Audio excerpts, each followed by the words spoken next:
Hello students, हम कर रहे हैं ऑर्गेनो सल्फर कंपाउंड्स और इसके प्रीवियस लेक्चर में हमने किया था थायोल और थायो ईथर की प्रिपरेशन। हमने कैसे थायोल्स को सिंथेसाइज किया था, कैसे थायो ईथर को सिंथेसाइज किया था। हमारा आज का टॉपिक है physical and chemical properties of thiols. हम थायोल्स की फिजिकल केमिकल प्रॉपर्टीज़ करेंगे। फिजिकल प्रॉपर्टीज़ में क्या होता है, इसकी बॉइलिंग पॉइंट क्या है, फिजिकल स्टेट क्या होगी, मतलब गैसेस स्टेट में एग्जिस्ट करते हैं, लिक्विड है या फिर सॉलिड्स हैं, बॉइलिंग पॉइंट, सोल्यूबिलिटी वगैरह ये सब हम डिस्कस करेंगे इसकी फिजिकल प्रॉपर्टीज़ में। और केमिकल प्रॉपर्टीज़ ऑफ थायोल्स क्या होंगी कि थायोल्स की रिएक्शंस क्या होती हैं, ये कौन कौन से कंपाउंड्स के साथ रिएक्ट करता है और फिर क्या प्रोडक्ट बनता है। तो चलो स्टेप बाय स्टेप हम ये सारी चीज़ें डिस्कस करते हैं। फर्स्ट हम करते हैं फिजिकल प्रॉपर्टीज़। और फिज़िकल प्रॉपर्टीज़ में जैसे कि अभी बताया कि कौन कौन सी फिज़िकल प्रॉपर्टीज़ होती हैं, तो सबसे पहले हम स्टेट एग्जिस्ट कर लेते हैं कि इनकी स्टेट क्या होगी। तो फिज़िकल स्टेट की अगर हम बात करें तो थायोल्स का जो फर्स्ट मेंबर होता है, first member is methane thiol, जिसका फॉर्मूला होगा CH3SH। मीथेन थायोल एग्जिस्ट करता है गैसियस स्टेट में, और बाकी जितने भी हायर मेंबर होते हैं मीथेन को छोड़ के बाकी जितने भी थायोल्स होते हैं वो एग्जिस्ट करते हैं लिक्विड स्टेट में। Higher members are volatile liquid.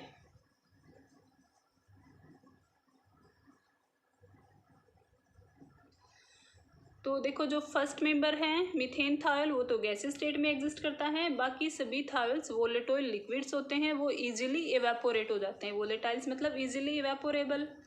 अगर हम इनकी स्मेल की बात करें तो जितने भी थायोल्स हैं उनमें काफ़ी स्ट्रॉन्ग और ऑफेंसिव स्मेल आती है, बहुत स्ट्रॉन्ग स्मेल आती है और वो भी ऑफेंसिव होती है। ऑफेंसिव मतलब अनप्लीजेंट होती है, जिसे हम लाइक ना कर सकें, तो काफ़ी ऑफेंसिव स्मेल होती है। कुछ अब हम अपने घर में वेजिटेबल्स यूज़ करते हैं, मेनली ओनियन। ओनियंस में हमें पता है कि जब हम इनको काट के रख देते हैं तो थोड़ी देर बाद ही स्मेल आने लगती है, या फिर जब भी कभी हम ओनियन खाते हैं और कहीं चले मतलब थोड़ी देर के ओनियन खाने के थोड़ी देर बाद हमारे मुंह से भी स्मेल आने लगती है। सेम गार्लिक के केस में भी है। तो गार्लिक और ओनियन क्या होता है, इनमें काफ़ी स्मेल आती है और हमें स्मेल का रीज़न शायद पता भी है कि वो सल्फ़र की वजह से आती है, लेकिन सल्फ़र के किस कंपाउंड की वजह से आती है आज हम इसको थोड़ा सा डीपली देखते हैं। तो सल्फ़र की वजह से तो आती है, इन दोनों में ही सल्फ़र होता है, लेकिन सल्फ़र किस फॉर्म में एग्जिस्ट करता है, सल्फ़र का कौन सा कंपाउंड इनके अंदर होता है, तो इनमें थायोल्स होते हैं। दोनों में सेम नहीं होते, डिफरेंट डिफरेंट होते हैं, लेकिन दोनों में जो स्मेल आती है वो थायोल की वजह से आती है। अब ओनियन में जो थायोल होता है वो है प्रोपेन थायोल, जिसकी वजह से हमें ओनियन से स्मेल आती है। प्रोपेन थायोल फॉर्मूला देखेंगे तो CH3CH2CH2SH। अगर हम गार्लिक की बात करें तो गार्लिक की स्मेल का रीज़न है प्रोपीन थायोल, प्रोप 2इन थायोल। अगर हम फॉर्मूला बनाएं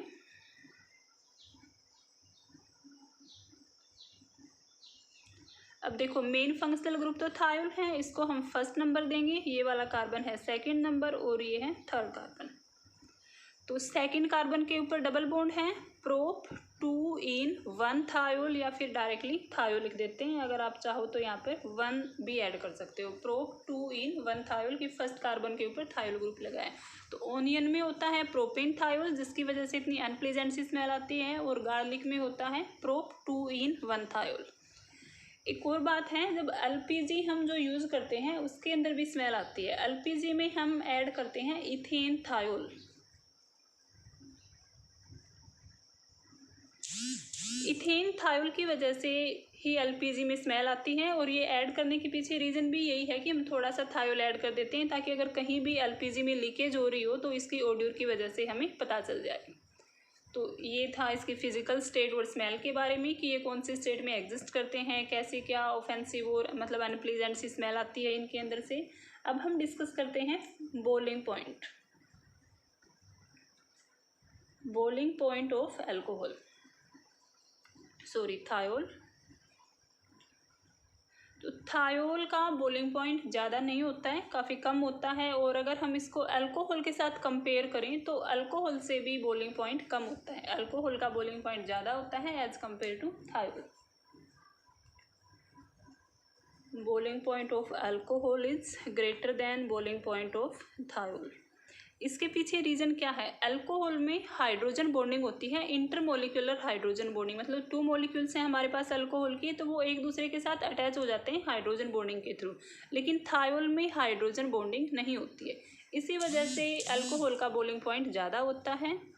अगर हम हायर मेंबर्स की बात करें, अगर अल्कोहल या मतलब थायोल में हम लेके चलें कार्बन 8 या फिर मोर देन 8, अगर हम कार्बन एटम्स जो हाइड्रोकार्बन पार्ट लेते हैं उसके अंदर 8 या 8 से ज़्यादा कार्बन्स होते हैं, तो ये जो ऑर्डर है बॉइलिंग पॉइंट का ये रिवर्स हो जाता है। इस केस में क्या होगा? बॉइलिंग पॉइंट थायोल का ज़्यादा हो जाएगा और अल्कोहल का कम हो जाएगा थायोल से।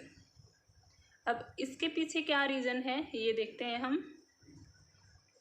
जब हाइड्रोकार्बन पार्ट की साइज़ बड़ी हो जाती है, मतलब जो चैन है हमारे पास ऑर्गेनिक चैन है, अगर उसकी साइज़ ज़्यादा हो जाती है तो फिर हाइड्रोजन बॉन्डिंग का ज़्यादा इफेक्ट नहीं होता है, वो सेकेंडरी फैक्टर बन जाता है।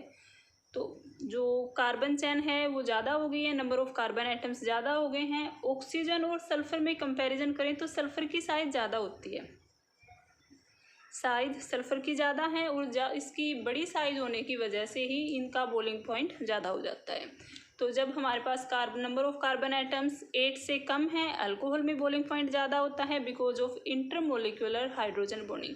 जब हम कार्बन एटम्स को बढ़ा देते हैं तो थायोल में बॉइलिंग पॉइंट ज़्यादा हो जाता है because of bigger size of sulphur than oxygen. अगर हम सोल्यूबिलिटी की बात करें, बिल्कुल सिंपल सा है कि वाटर में ये सोल्यूबल है ना या नहीं। सोल्यूबिलिटी इन वाटर, अब देखो वाटर में वही कंपाउंड सोल्यूबल होते हैं जो वाटर के साथ हाइड्रोजन बॉन्ड बना लेते हैं, लेकिन थायोल तो हाइड्रोजन बॉन्ड बनाता नहीं है। अभी हमने बॉइलिंग पॉइंट में भी ये वाली चीज़ डिस्कस की थी। तो जब थायोल में हाइड्रोजन बॉन्डिंग नहीं बनती है, इसी वजह से ये वाटर में सोल्यूबल भी नहीं है, प्रैक्टिकली इनसोल्यूबल होते हैं थायोल्स इन वाटर। तो ये थी इसकी फिजिकल प्रॉपर्टीज़। अब हम डिस्कस करेंगे केमिकल प्रॉपर्टीज़। आई होप मैं जो करवा रही हूँ आप लोगों को समझ आ रहा हो। Chemical properties of thiol.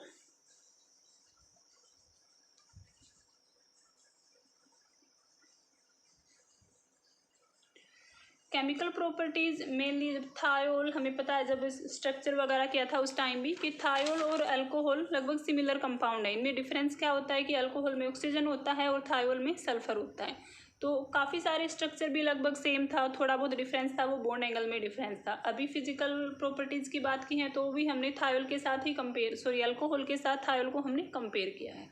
Chemical properties में भी क्या करेंगे, मतलब जो भी कुछ इसका डिस्कस करेंगे तो अल्कोहल के साथ कंपैरिजन जरूर होगा, या जितने भी ऑर्गेनो सल्फर कंपाउंड्स हैं उनका हम कंपैरिजन करेंगे कोरेस्पॉन्डिंग ऑक्सीजन कंटेनिंग कंपाउंड्स के साथ। तो केमिकल प्रॉपर्टीज़ थायोल्स की और अल्कोहल की काफ़ी सेम है, लेकिन कौन ज़्यादा रिएक्टिव है कौन कम रिएक्टिव है, किसमें किस टाइप की रिएक्शंस होती हैं, थोड़ा बहुत डिफरेंस है क्योंकि एक में ऑक्सीजन एटम है और एक में सल्फर एटम है। तो इनमें वो डिफरेंस क्या है हम वो देखते हैं पहले। तो कि ये जो केमिकल प्रॉपर्टीज़ में डिफरेंस है, ये डिफरेंस किस वजह से है। ऑक्सीजन और सल्फर की प्रॉपर्टीज़ में हम इनके कंपाउंड्स की नहीं, सिर्फ ऑक्सीजन एटम और सल्फर एटम की बात करें तो इनमें भी थोड़ा बहुत तो डिफरेंस है।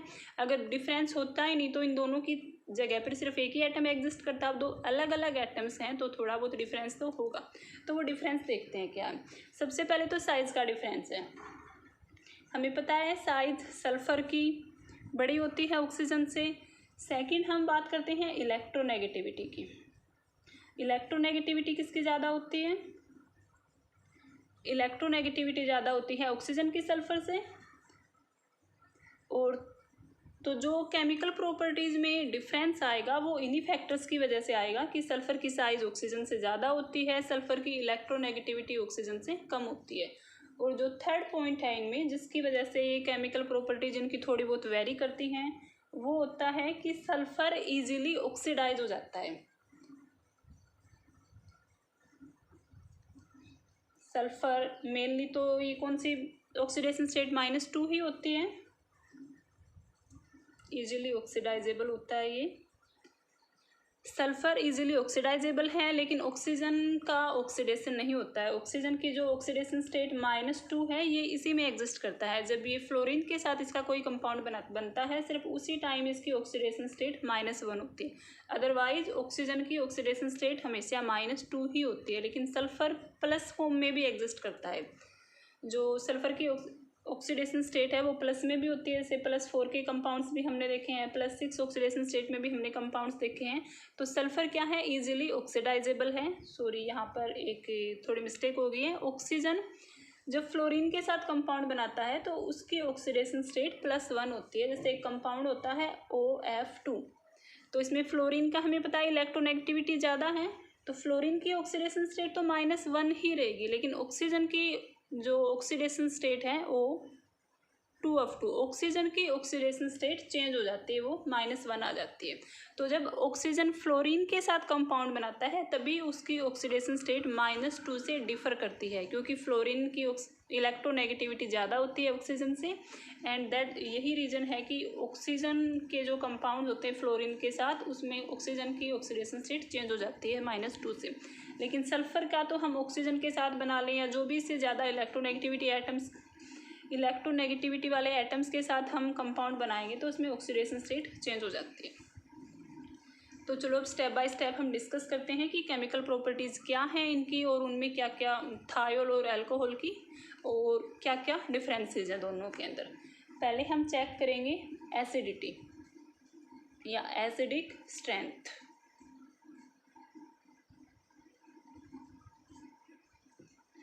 अल्कोहल का फॉर्मूला होता है RSH। अब ये वाला जो हाइड्रोजन है जो सल्फर के साथ अटैच है, ये रिमूवेबल हाइड्रोजन है, आयोनाइजेबल हाइड्रोजन है, और ये एज ए H+ आयन बाहर निकल सकता है। और एसिड क्या होते हैं, जो प्रोटॉन H+ आयन को रिलीज करें उन्हें हम एसिड बोलते हैं। तो ये रिमूवेबल हाइड्रोजन है और इसी हाइड्रोजन की वजह से थायोल्स एसिड होते हैं, लेकिन वो बहुत ही वीक एसिड होते हैं, हम उन्हें माइल्ड एसिड बोल सकते हैं। अगर हम कंपैरिजन करें अल्कोहल के साथ कि अल्कोहल और थायोल में कौन स्ट्रॉन्ग एसिड है, तो उस केस में क्या होगा कि थायोल स्ट्रॉन्ग एसिड है as compare to alcohol. Acidic strength thiol की ज़्यादा होती है। अब इसके पीछे रीज़न क्या है, अगर हम नॉर्मली देखें सल्फर और ऑक्सीजन में, ऑक्सीजन की इलेक्ट्रोनेगेटिविटी ज़्यादा होती है सल्फर से। जब ऑक्सीजन की इलेक्ट्रोनेगेटिविटी ज़्यादा है तो ये ऑक्सीजन और हाइड्रोजन के जो बॉन्डेड इलेक्ट्रॉन्स हैं उनको अपनी तरफ खींचेगा और हाइड्रोजन इजीली रिमूव हो सकता है। इलेक्ट्रोनेगेटिविटी वाले फैक्टर से हम ऐसे डिस्कस करते हैं, लेकिन यहाँ पर इलेक्ट्रोनेगेटिविटी फैक्टर से भी और काफ़ी सारे फैक्टर्स हैं जो ज़्यादा डोमिनेटिंग हैं, तो हम उनको डिस्कस करते हैं। सबसे पहले देखो क्या है, सल्फर की हम साइज की बात करते हैं। जो SH बॉन्ड है और इसके अंदर क्या है OH बॉन्ड, जो हमें ब्रेक करना है यहाँ पर। तो SH बॉन्ड वीक होता है as compare to OH bond. Sulphur और हाइड्रोजन का बॉन्ड वीकर होता है और उसके वीकर मतलब जल्दी, वीकर का मतलब क्या है कि इजीली टूट सकता है, इजीली ब्रेक हो सकता है। तो इसके पीछे क्या रीज़न है, सल्फर और हाइड्रोजन की साइज के बीच में काफ़ी ज़्यादा डिफरेंस है। हाइड्रोजन तो फर्स्ट एटम में फर्स्ट सेल में आ जाता है, लेकिन सल्फर के लास्ट इलेक्ट्रॉन थर्ड सेल में है, तो इनकी साइज में ज़्यादा डिफरेंस है, इसी वजह से ये बॉन्ड वीक बनता है। लेकिन ऑक्सीजन और हाइड्रोजन की जो साइज में डिफरेंस है वो सल्फर और हाइड्रोजन से तो काफ़ी कम है और इसी वजह से ये वाला बॉन्ड स्ट्रॉन्ग होता है। अगर हम बॉन्ड एनर्जी की बात करें, ऑक्सीजन हाइड्रोजन की बॉन्ड एनर्जी 420 किलोजूल पर मोल होती है और सल्फर और हाइड्रोजन की बॉन्ड एनर्जी 330 किलोजूल पर मोल होती है। इसका ये देखो इतनी एनर्जी है, इसका क्या मतलब है कि SH बॉन्ड को तोड़ने के लिए, ब्रेक करने के लिए हमें कम एनर्जी की रिक्वायरमेंट है और इसी वजह से ये वाला बॉन्ड जल्दी ब्रेक हो जाता है, मतलब यहाँ से प्रोटॉन इजीली निकलता है एज कंपेयर टू अल्कोहल।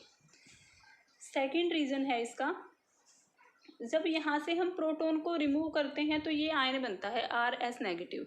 अगर हम अल्कोहल से हाइड्रोजन को रिमूव करते हैं तो यहाँ आयन बनेगा RO नेगेटिव।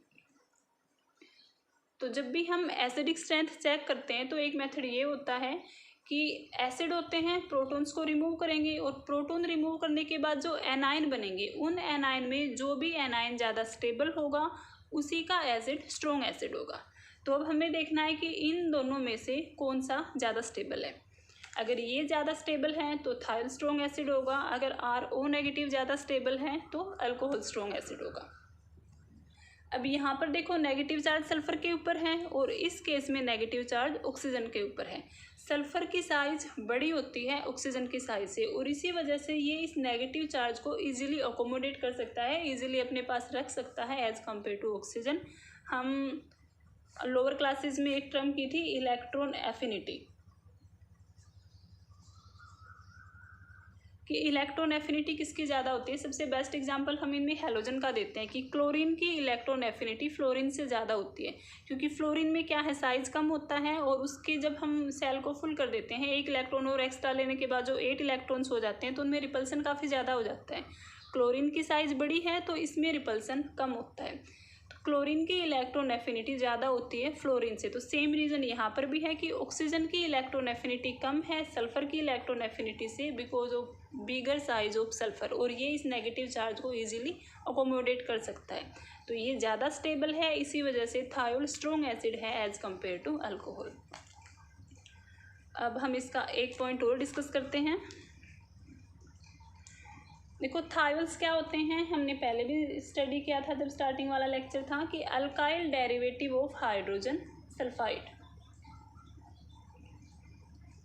ये अल्काइल डेरिवेटिव होते हैं हाइड्रोजन सल्फाइड के। और अल्कोहल क्या होते हैं, अल्काइल डेरिवेटिव ऑफ वाटर।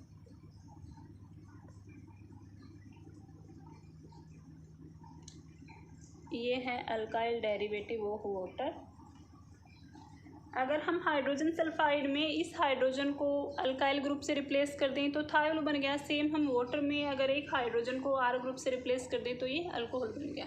अगर इन दोनों में हम कंपैरिजन करें तो हाइड्रोजन सल्फाइड स्ट्रॉन्ग एसिड होती है as compare to water.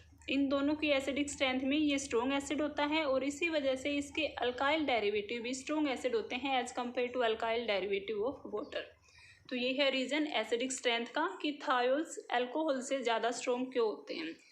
First है एस बॉन्ड वीक होता है, OH बॉन्ड से हम इसको इजीली ब्रेक कर सकते हैं तो यहाँ से H positive ion easily release हो जाएगा। सेकेंड रीजन है जो एनायन बनता है आफ्टर रिमूवल ऑफ प्रोटोन, वो ज़्यादा स्टेबल है as compare to this anion. Third reason है कि जो H2S है अल्काइल थायोल क्या होते हैं, अल्काइल डेरिवेटिव होते हैं H2S के और H2S स्ट्रॉन्ग एसिड होती है देन H2O। थर्ड रीजन हमारे पास ये है। तो ये था इसका एसिडिक नेचर। अब हम इसकी रिएक्शंस करते हैं कि क्या क्या रिएक्शंस होंगी। तो ये तो हमने डिस्कस कर लिया कि ये एसिड होते हैं, थायोल्स आर एसिड्स, चाहे वो वीक एसिड ही क्यों ना हो। तो जब एसिड्स की हम मेटल के साथ रिएक्शन करवाते हैं, फर्स्ट रिएक्शन हम मेटल के साथ ही करेंगे। जब रिएक्शन हम मेटल के साथ करवाते हैं तो क्या बनेगा, तो जो नॉर्मल एसिड्स होते हैं उनकी हम मेटल के साथ रिएक्शन करवाते हैं, बिल्कुल सेम वैसे ही रिएक्शन होगी। जब एसिड की मेटल के साथ रिएक्शन करवाएंगे तो हम वो मेटल का सोल्ट बना देगी और साथ में हाइड्रोजन गैस रिलीज हो जाएगा। तो चलो हम देखते हैं, अल्कोहल लिया, इसकी हम रिएक्शन करवाएंगे किसी भी एक मेटल के साथ। हम सोडियम कंसिडर कर लेते हैं। तो यहाँ से क्या होगा, ये सोडियम इस हाइड्रोजन को रिप्लेस कर देगी। ये बन गया सोडियम सोल्ट ऑफ थायोल और साथ में हाइड्रोजन गैस रिलीज होती है। अगर इसको हमें बैलेंस करना है तो यहाँ पे 2 लगा देंगे। तो जब भी किसी एसिड की हम मेटल के साथ रिएक्शन करवाते हैं तो वहाँ से हाइड्रोजन गैस रिलीज होती है और इस मेटल का सोल्ट बन जाता है। तो सेम वही रिएक्शन थायोल भी देता है हमें। नेक्स्ट अगर हम इसकी रिएक्शन करवाते हैं मेटल ऑक्साइड या फिर मेटल के किसी सोल्ट के साथ तो क्या होगा, ये देखते हैं। Reaction with metal oxide. Metal oxide भी बेसिक ही होते हैं इन नेचर, हमें पता है। और जब एसिड बेस की रिएक्शन होगी तो उसमें क्या होगा, हाइड्रोजन निकलेगा यहाँ से। Same reaction with metal oxide and metal salt. अगर मेटल ऑक्साइड के साथ हम इसकी रिएक्शन करवाते हैं, ये हमने ले लिया अल्कोहल थायोल। मेटल ऑक्साइड हम मरकरी ऑक्साइड ले लेंगे। जब इसके साथ रिएक्शन करवाएंगे तो क्या होगा, यहाँ से हाइड्रोजन और यहाँ से ऑक्सीजन, एक वाटर मॉलिक्यूल रिलीज हो जाता है। जब भी, ये सिर्फ इसी की बात नहीं है, जितने भी एसिड की हम मेटल के साथ रिएक्शन करवाते हैं तो हाइड्रोजन गैस रिलीज होती है। जब किसी भी एसिड की हम मेटल के ऑक्साइड के साथ रिएक्शन करवाते हैं तो वाटर रिलीज होता है। अब वाटर बनाने के लिए यहाँ पर हम 2 मॉलिक्यूल्स ऑफ थायोल ले लेंगे। तो साइड प्रोडक्ट रिलीज हो गया वो है वाटर, और दूसरा प्रोडक्ट क्या बनेगा यहाँ से, R2Hg। मरकरी का कंपाउंड बन गया ये RS ट्वाइस Hg। मरकरी की वैलेंसी 2 होती है, तो ये जो दो ग्रुप हैं यहाँ से दोनों ही मरकरी के साथ बॉन्ड बना लेंगे। अगर हम अलग से दिखाएं तो इस तरह से दिखा सकते हैं इसे SR। अब चलो मेटल सोल्ट के साथ और हम रिएक्शन करवा के देखते हैं। ये हमने थायोल लिया, लेड एसीटेट ले लेते हैं। लेड एसीटेट एक सोल्ट है।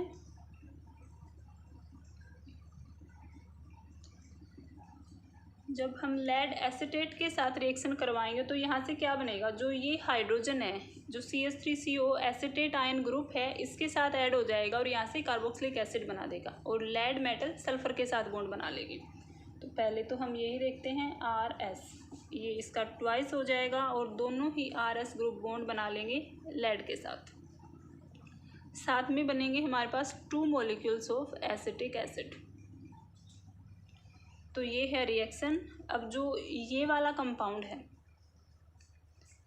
जो भी मतलब लेड एसीटेट की हम थायोल के साथ रिएक्शन करवाते हैं तो लेड का ये सोल्ट बन जाएगा अनदर। ये हमेशा येलो प्रेसिपिटेट बनाता है।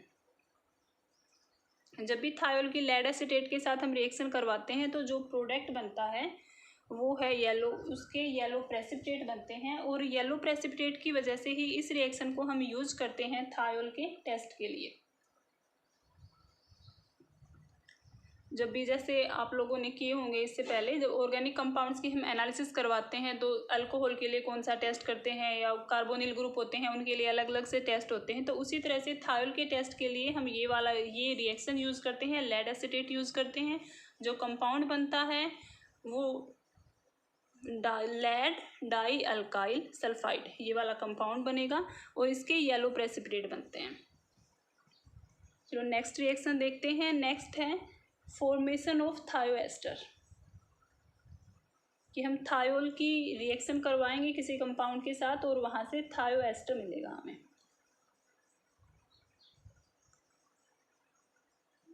थायोएस्टर होते हैं RC≡OSH।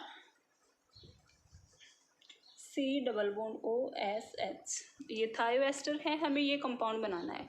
तो थायोएस्टर बनाने के लिए हम या तो यूज करते हैं कार्बोक्सिलिक एसिड, फॉर्मूला लिख देती हूँ, या तो कार्बोक्सिलिक एसिड का यूज करेंगे या फिर हम यहाँ पर लेंगे एसिड क्लोराइड और इसकी रिएक्शन हम इन दोनों की ही हम रिएक्शन करवाएंगे थायोल के साथ। तो चलो देखते हैं हम क्या बनता है। ये हमने ले लिया इथेन थायोल, इसकी हम रिएक्शन करवाते हैं कार्बोक्सिलिक एसिड के साथ। तो जब कार्बोक्सिलिक एसिड के साथ हम रिएक्शन करवाएंगे, यहाँ से हाइड्रोक्सी ग्रुप और यहाँ से हाइड्रोजन, एक वाटर मॉलिक्यूल यहाँ से बाहर निकल जाएगा और कंपाउंड क्या बन गया, ये था RC≡O। ये वाला ऑक्सीजन डबल बॉन्डेड है और साथ में ऐड हो गया यहाँ पे C2H5 है, या जो भी R ग्रुप आप लो वही बन जाएगा। तो ये कंपाउंड हो गया है थायोएस्टर। नेमिंग इसकी कैसे करेंगे, सबसे पहले हम इस ग्रुप को लेके चलेंगे इथाइल, फिर ये जो भी ग्रुप होगा हम उसी को नाम दे देंगे। जैसे मान लो यहाँ पर भी हम R की जगह पर एक CH3 ग्रुप ले लेते हैं, CH3, और यहाँ भी लिख देते हैं CH3। तो ये क्या बन जाएगा, इथाइल, इसकी वजह सल्फर की वजह से थायो एसीटेट। यहाँ भी 2 कार्बन्स हैं तो मैं लिख के बता देती हूँ एक बार, इथाइल, फिर सल्फर की वजह से थायो वर्ड लगेगा और साथ में एसीटेट, या जो भी हम जितने भी नंबर ऑफ कार्बन एटम्स लेंगे उसके अकॉर्डिंग चेंज हो जाएगा। अगर यहाँ पर हम इथाइल ग्रुप ले रहे हैं तो एक कार्बन ये वाला 3 कार्बन्स हो गए, तो प्रोपेनोइट। जैसे एस्टर में नेमिंग करते हैं बिल्कुल वैसे ही नेमिंग होगी, सिर्फ ये थायो वर्ड एक्स्ट्रा ऐड हो रहा है इसके अंदर। सेम अगर हम ऐसे ही रिएक्शन करवाते हैं, ये मैं सेम कंपाउंड ले लेती हूँ, मीथेन थायोल की हम रिएक्शन करवाते हैं एसिड क्लोराइड के साथ। एसिड क्लोराइड भी हम सेम ये वाला ले लेते हैं इस बार। तो यहाँ से क्या होगा, ये वाली हाइड्रोजन और ये क्लोराइड आयन HCl बाहर निकलेगा यहाँ से और हमें मिलेगा क्या, C2H5 C≡O। ये तो एज इट इज़ है, यहाँ पर ये वाला सल्फर ऐड हो जाएगा C2H5। तो ये है फॉर्मेशन ऑफ थायो एस्टर। हम थायोल की कार्बोक्सिलिक एसिड या फिर एसिड क्लोराइड के साथ रिएक्शन करवाते हैं तो थायो एस्टर बनता है। चलो कुछ और रिएक्शंस देख लेते हैं। नेक्स्ट है रिएक्शन विद अल्काइल हैलाइड।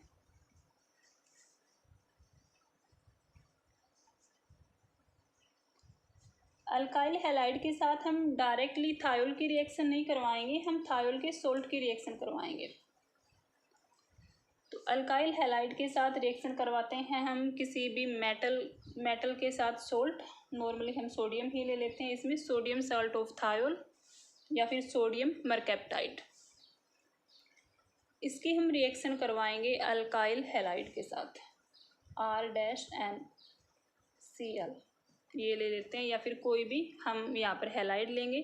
तो यहाँ से क्या होगा, देखो यहाँ पर है सोडियम और यहाँ पर है क्लोराइड आयन, तो NaCl यहाँ से बाहर निकल गया। ये साइड प्रोडक्ट बाहर निकालना बहुत ही इजी टास्क होता है कि सबसे पहले हमें ये दिख रहा है कि ये वाला साइड प्रोडक्ट बाहर निकल रहा है, हम उसी को निकाल देते हैं। फिर क्या होगा, एक तो सल्फर के साथ बॉन्ड ब्रेक हुआ है, इधर जो भी कार्बन था R ग्रुप था उसका और क्लोरीन का बॉन्ड ब्रेक हुआ है, तो सल्फर का बॉन्ड यहाँ पर हम इस R ग्रुप से दिखा देंगे और ये बन गया है थायो ईथर। जब हमने थायो ईथर की प्रिपरेशन की थी लास्ट लेक्चर में, उस टाइम भी सेम रिएक्शन थी कि थायोल का हम सोल्ट लेते हैं और उसकी रिएक्शन करवाते हैं अल्काइल हैलाइड के साथ, तो ईथर बन जाता, थायो ईथर बन जाता है। बिल्कुल ही सिंपल सी रिएक्शन है। चलो इसके बाद हम चेक करते हैं reaction with aldehyde and ketone. Thiol aldehyde और कीटोन के साथ भी रिएक्शन करता है और ये रिएक्शन बिल्कुल सेम होती है जब अल्कोहल की एल्डिहाइड और कीटोन के साथ रिएक्शन होती है, कोई चेंज नहीं होता है इस रिएक्शन के अंदर। तो पहले हम देखते हैं एल्डिहाइड के साथ।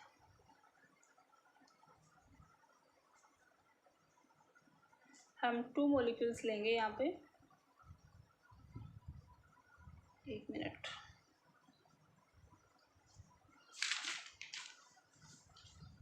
हाँ, सेम 2 मॉलिक्यूल्स हम यहाँ पर थायोल के लेंगे और इसकी हम रिएक्शन करवाएंगे एल्डिहाइड के साथ। ये एल्डिहाइड है तो यहाँ से क्या होगा, वाटर मॉलिक्यूल बाहर निकल जाता है। कार्बन के साथ जो डबल बॉन्डेड ऑक्सीजन है वो वाली ऑक्सीजन और थायोल के दोनों हाइड्रोजन्स, और साथ में क्या बनेगा, ये दोनों सेम है। यहाँ पर सल्फर की बॉन्डिंग किसके साथ हो जाएगी, इस कार्बन के साथ, और इस सल्फर की बॉन्डिंग भी कार्बन के साथ हो जाएगी क्योंकि कार्बन के साथ डबल बॉन्डेड ऑक्सीजन था। तो हम दोनों बॉन्डिंग ऐसे दिखाएंगे और बाकी जो भी ग्रुप लगे हुए थे उन्हें हम इस टाइप से दिखा देंगे। और इस कंपाउंड का नाम हम क्या बोलेंगे, डाई अल्काइल। ये सेम अल्काइल ग्रुप है क्योंकि थायल तो हमने सेम ही लिया है, डाई अल्काइल। उसके बाद जो भी ये वाला ग्रुप होगा हम इसका नाम लिख देंगे और साथ में मरकैप्टाइड, रिमर कैपिटल। जैसे एक अलग से एग्जांपल लेके देखते हैं आर ग्रुप की जगह। हम 2 मॉलिक्यूल्स इथेन थायोल के लेंगे और इसकी हम रिएक्शन करवाते हैं एसिटाल्डिहाइड के साथ। तो सेम है, यहाँ से ये वाली दोनों हाइड्रोजन्स और ये ऑक्सीजन, वाटर मॉलिक्यूल बाहर निकाल देंगी और वाटर मॉलिक्यूल यहाँ ऊपर भी हम लिख देते हैं, इधर वाटर मॉलिक्यूल बाहर निकल गया है, सेम हेयर। तो यहाँ से क्या बन जाएगी, ये वाला कार्बन हमने लिया, इसके साथ जो ग्रुप पहले से अटैच है, एक मिथाइल ग्रुप है और एक हाइड्रोजन है। एल्डिहाइड है तो एक हाइड्रोजन तो होना ही है, और इधर क्या आ जाएगा, ये ग्रुप आ गया सेम यहाँ पर भी। तो इसे हम क्या बोलेंगे, डाई इथाइल। पहले ये वाले कंपाउंड हम लेते हैं डाई इथाइल, फिर ये वाला ग्रुप लेंगे मिथाइल और उसके बाद वर्ड ऐड करेंगे मर कैपिटल। सेम रिएक्शन कीटोन के साथ होगी, लेकिन कीटोन के साथ जो ये वाला मर कैपिटल वर्ड आया है इसकी जगह मर कैप्टोल आ जाएगा, मतलब सिर्फ ये जो ए है इसकी जगह पे ओ आ जाएगा। चलो करके देखते हैं रिएक्शन हम।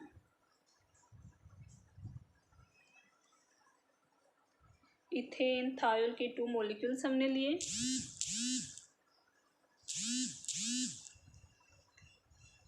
ये वाला सिंपल कीटोन हम ले लेते हैं। तो इसमें देखो क्या होगा, सेम यहाँ से वाटर मॉलिक्यूल बाहर निकल जाएगा, ये वाला ऑक्सीजन और ये वाले दोनों हाइड्रोजन।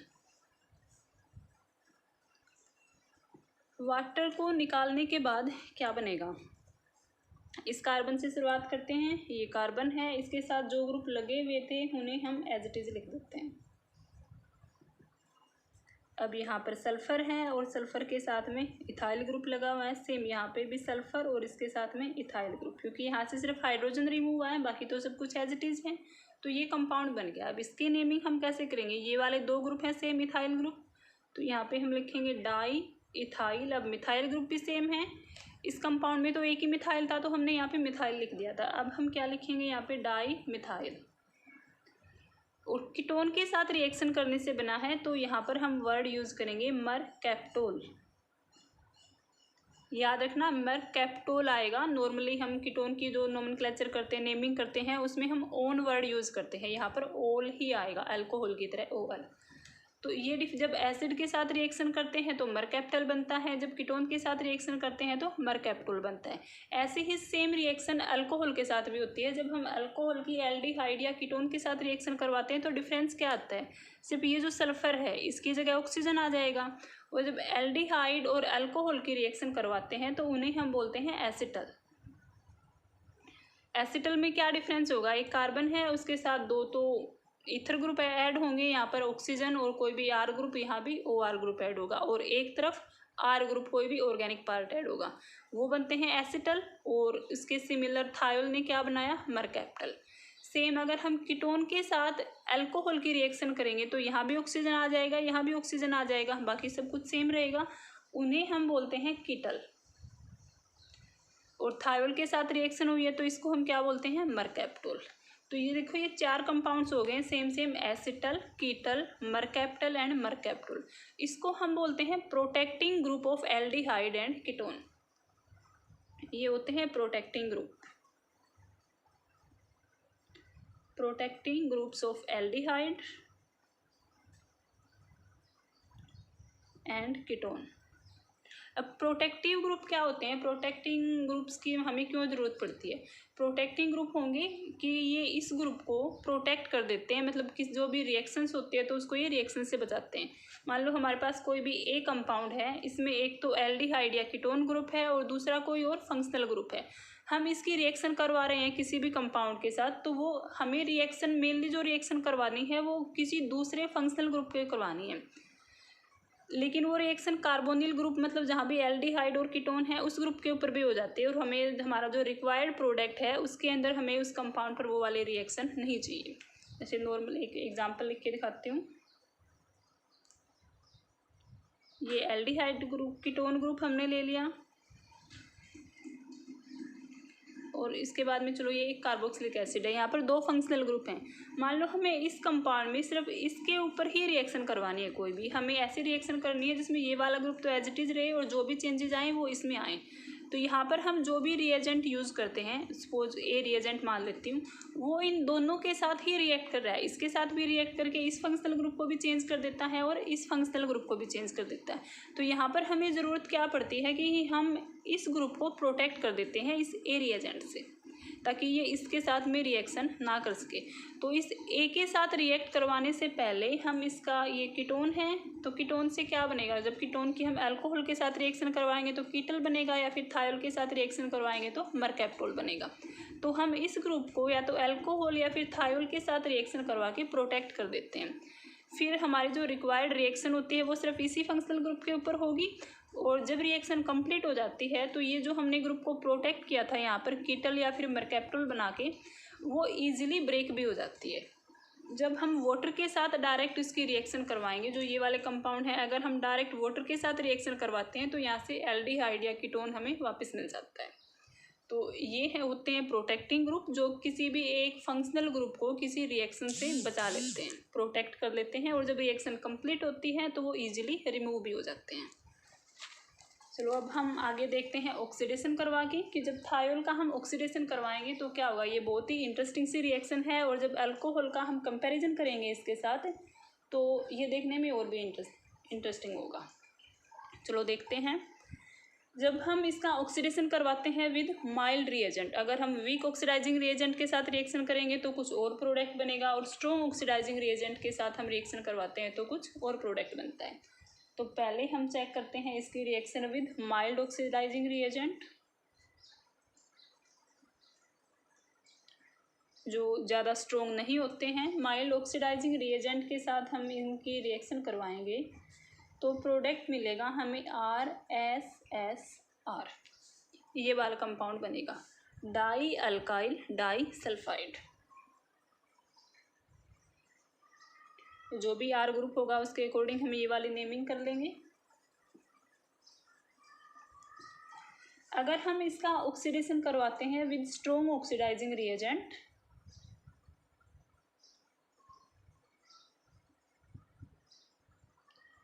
तो यहाँ पर बनता है sulphonic acid, RSO3H sulphonic acid. तो देखो दो अलग अलग रिएजेंट बने हैं, तो ये तो नॉर्मल सी रिएक्शन है। इंटरेस्टिंग क्या होगा जब हम इन्हीं रिएक्शंस को ऑक्सीजन व अल्कोहल के साथ कंपेयर करके देखते हैं। जब हम अल्कोहल का ऑक्सीडेशन करवाते हैं, अल्कोहल का अगर माइल्ड ऑक्सीडेशन करवाते हैं तो ये किस में कन्वर्ट हो जाता है, एल्डिहाइड में। हम यहाँ पर एक और कार्बन ले लेते हैं एक्स्ट्रा, RCH2OH, ये वाला हमने अल्कोहल ले लिया। तो यहाँ से ये क्या बन गया, RCHO, ओपन करके लिखेंगे तो C डबल बॉन्ड H, ये वाला ग्रुप बन गया है। अब यहाँ पर देखो सल्फर की जो ये थायोल था इसके अंदर क्या चेंज आया था, एक बार अलग से लिखते हैं, सिर्फ मेन एटम्स। ये है सल्फर, थायोल में बॉन्डिंग इस टाइप से होती है, और इसके ऑक्सीडेशन से कंपाउंड क्या बना, CSSC, ये बन गया। जो मेन बॉन्डिंग है वो ऐसे है। अगर हम अल्कोहल की बात करें, इस टाइप से अल्कोहल में बॉन्डिंग होती है, और जब हम इसका ऑक्सीडेशन करवाते हैं तो यहाँ से क्या बन गया, C डबल बॉन्ड OH, ये वाला कंपाउंड। अब इनमें देखो मेन चीज़ हमें देखने की ऑक्सीडेशन किसका हुआ है। अल्कोहल की हम बात करते हैं, अल्कोहल में पहले क्या था, कार्बन के साथ एक ही ऑक्सीजन थी। जब हमने इसका ऑक्सीडेशन करवाया तो कार्बन के साथ डबल बॉन्डेड ऑक्सीजन है, एक तरह से दो ऑक्सीजन ऐड हो गई हैं। तो यहाँ पर क्या हुआ, कार्बन का ऑक्सीडेशन हो गया है, पहले एक ऑक्सीजन ऐड थी, बाद में दो ऑक्सीजन ऐड हो गई हैं। अगर हम थायोल की बात करें तो थायोल में क्या था, कार्बन के साथ जो बॉन्डिंग थी, कार्बन का तो कुछ चेंज हुआ ही नहीं है, सिर्फ चेंज कहाँ हुआ है, सल्फर के साथ पहले हाइड्रोजन थी, और जो कंपाउंड बना है उसमें सल्फर के साथ एक सल्फर ही ऐड हो गई है, और सल्फर की इलेक्ट्रोनेगेटिविटी भी हाइड्रोजन से ज़्यादा होती है। इसका मतलब यहाँ पर क्या हो गया, सल्फर का ऑक्सीडेशन। तो इस कंपाउंड का ऑक्सीडेशन तो हो रहा है, लेकिन ऑक्सीडेशन यहाँ पर कार्बन का नहीं हो रहा, सल्फर का ऑक्सीडेशन हो रहा है। लेकिन अल्कोहल में ऑक्सीडेशन किसका हुआ, कार्बन का। सेम हम ये तो हमने जो माइल्ड ऑक्सीडाइजिंग रिएजेंट थे उनके साथ रिएक्शन देखी है। अगर हम स्ट्रॉन्ग ऑक्सीडाइजिंग रिएजेंट के साथ रिएक्शन देखें तो अल्कोहल से क्या बनता है, अल्कोहल का अगर हम स्ट्रॉन्ग ऑक्सीडेशन करवाते हैं तो अल्कोहल से बनता है carboxylic acid, RC double bond OH। यहाँ पर एक ही ऑक्सीजन था, हमने स्ट्रॉन्ग ऑक्सीडेशन करवाया तो कार्बन के साथ 3 ऑक्सीजन ऐड हो गए हैं। अगर हम थायोल की बात करें, ये है थायोल, थायोल का स्ट्रॉन्ग ऑक्सीडेशन करवाते हैं तो क्या बनता है, सल्फोनिक एसिड, और ऑक्सीजन ऐड होते हैं सल्फर के साथ, RSO3H सल्फोनिक एसिड होता है। तो यहाँ पर ऑक्सीजन सल्फर के साथ ऐड हुए हैं, फिर से ऑक्सीडेशन किसका हुआ है, सल्फर का। अल्कोहल में चाहे माइल्ड करवा लो चाहे स्ट्रॉन्ग ऑक्सीडेशन करवा लो, हमेशा कार्बन का ऑक्सीडेशन होता है, और थायोल में हमेशा सल्फर का ऑक्सीडेशन होता है। तो ये डिफरेंस है, ध्यान रखना इस चीज़ को कि ऑक्सीडेशन कौन से एटम का हो रहा है। अब एक छोटी सी रिएक्शन और रहती है कि हम डीसल्फ्यूराइजेशन कैसे करवाएं, इस कंपाउंड से, थायोल से हम सल्फर को कैसे हटाएं। तो नेक्स्ट है ये वाली हम रिएक्शन करवाते हैं रेनी निकल के साथ, रिएक्शन विद रेनी निकल।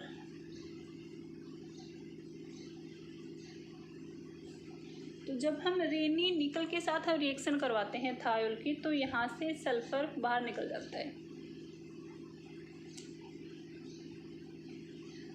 यहाँ पर निकल है और ये सल्फर है, तो जो साइड प्रोडक्ट बनेगा वो निकल सल्फाइड बन गया, और यहाँ पर जो भी कार्बन था उसकी डायरेक्ट बॉन्डिंग हो जाएगी हाइड्रोजन के साथ, और ये बन गया है हाइड्रोकार्बन। इस रिएक्शन को हम बोलते हैं डीसल्फ्यूराइजेशन रिएक्शन। नाम लिख देती हूँ यहाँ पर।